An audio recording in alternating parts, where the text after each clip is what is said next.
muscle memory. Surely is coming back, and being a driver who's driven an awful lot of Porsches, a Porsche representative and ambassador, you know, he knows these cars, he knows the layout, but he won't have driven one this early. But you know what? When you've got it, you got it. And Mark's always famous for adapting very quickly to cars. He's just brushed the indicator, which is flashing along. That side of the car has provided quite a lot to remark upon this weekend. So again, we were talking about being a taller driver. It's not always easy to get into a car, and he may well have grazed that during the pit stop. Just in fact being confirmed that yes, it's been going since the pit stop. He doesn't actually want to indicate to come in. He's just showing off, frankly, but going increasingly well. Mark Webber. Yeah, Mark Webber, who has brought Oscar Piastri through into Formula One, who manages him along with his wife Anne, and I imagine Oscar's going to be looking at this going, right, I'm taking notes, I'm giving you feedback at the end of today. I think Oscar Piastri is going to be taking notes, thinking, when can I get a drive here? When you've retired from your Formula One career will be the mentor's answer, I think. Don't nick my drives. Yeah. We'll see you in a decade and a bit then, Oscar Piastri, who has established himself. In comes the leader, Ollie Webb then. The thumbs up last time around, indicating that it's time for the pit stop next. And this is a crucial change. Over to you, Mr. Gamble. No, not Mr. Gamble. Who's jumping in for Ollie Webb? Ollie Webb is Guy Ziza. Yes, Guy Ziza now ready to take the wheel of the car. Personalised number plate there, vanity plate, GRZ 141. I really do love that dark green livery aboard, but that was a very impressive opening stint from Ollie Webb. But all along, the lap times are getting quicker and quicker.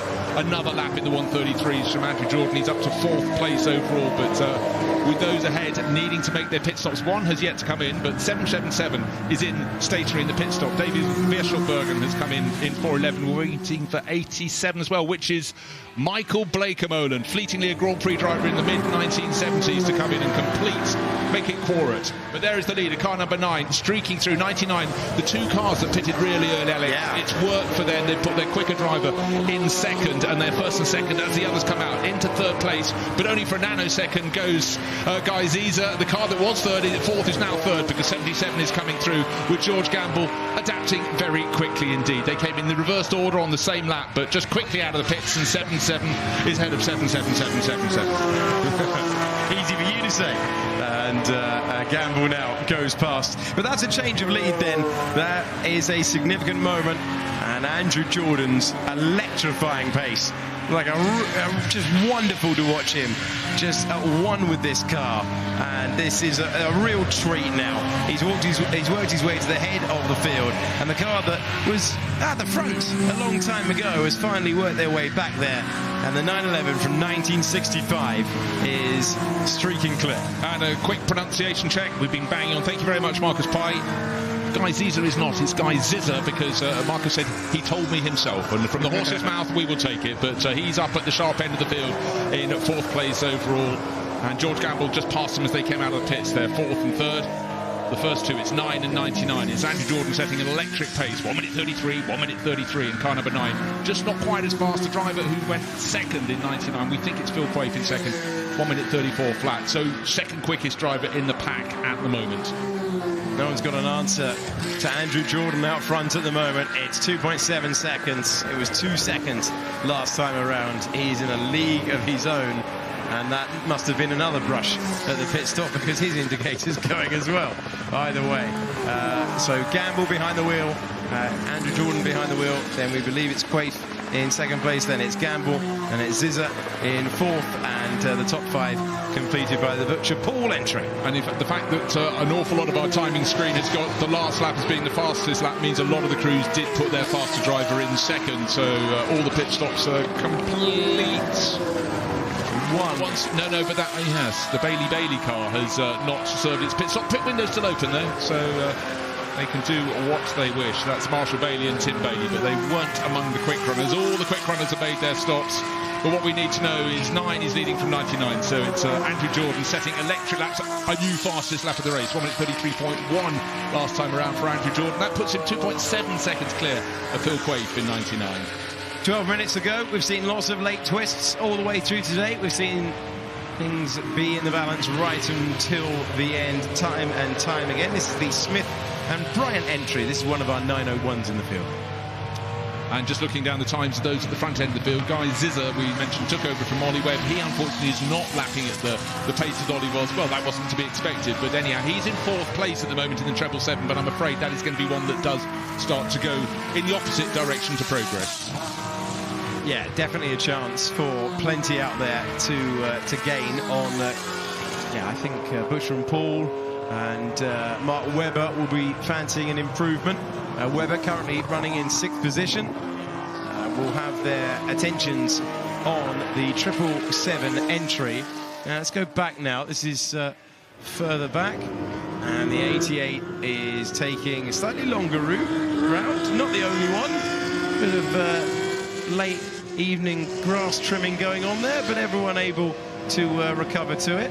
The 411 in the background. So many times when someone goes off at St Mary's, the person in behind is so busy admiring their craft as they try and cut grooves through the grass that they just leave their own braking a little too late. And frequently, actually, it's just a patch of something a little bit slippery at the point at which they really require maximum adhesion. But the person who seems to have adhesion wherever he wants, whether his indicators are on or not, it doesn't matter. But leading the race by nearly 4 seconds now. Andrew Jordan, lap after lap. And the difference between one lap and the next with him is normally only about 1/10 of a second. He is on it. Action further back in the pack here, and this is making through. I think it's Molam, isn't it? Yeah, J-Mo's taken over from Christian Collingwood, who had that little bouncy moment, but in 53, Johnny Molam pressing on very nicely indeed. Into that little compression when he leaves St Mary's, then up the rise, into the shade, welcome shade, fleetingly, and into the breaking point for the first part of Lavender Corner. Good to check in.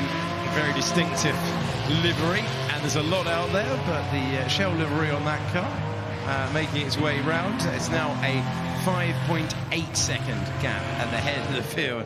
Andrew Jordan doesn't want this race to end. He's having so much fun behind the wheel. We're checking in once again with Mark Webber. We said he was going to be all over the back of the 777 very soon, and I believe he is right about now, and this is going to be him moving up into the top 5. That was his best lap. That's slightly slower doing passing, 1 minute 35.8 that time around. But car 116 with Mark Webber on board. His racing return, the first one in 7 years, sliding beautifully. That wonderful rear shot of the cars going through Madgwick Corner, now pressing on towards the sunshine. But worse than that, it's towards Fordwater. Such a quick corner. And it's the one that in so many ways makes the drivers really focus here at Goodwood. Get it right, you're a hero. Get it wrong, and then you've got to be sorting out your own moment for some distance. Smith and Bryant will try and join this fight as well. Webber slightly at a restricted pace. Now he's getting into it. He's absolutely launching it through. So he climbed the hill, the exit of St Mary's.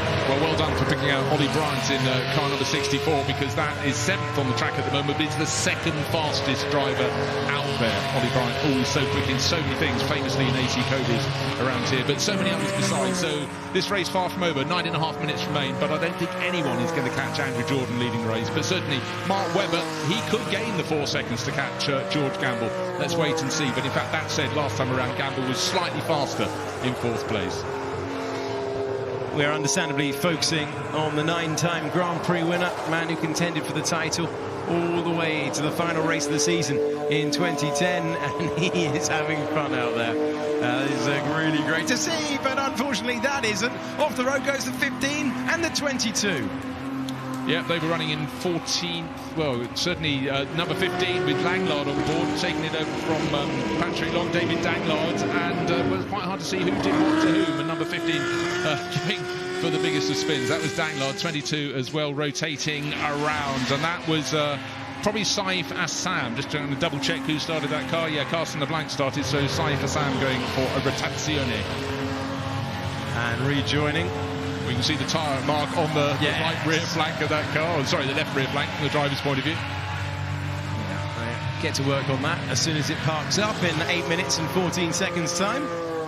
It's a great pace being set up. I mean, Andrew Jordan's in a league of his own here. This is a real masterclass. It's 15 seconds now.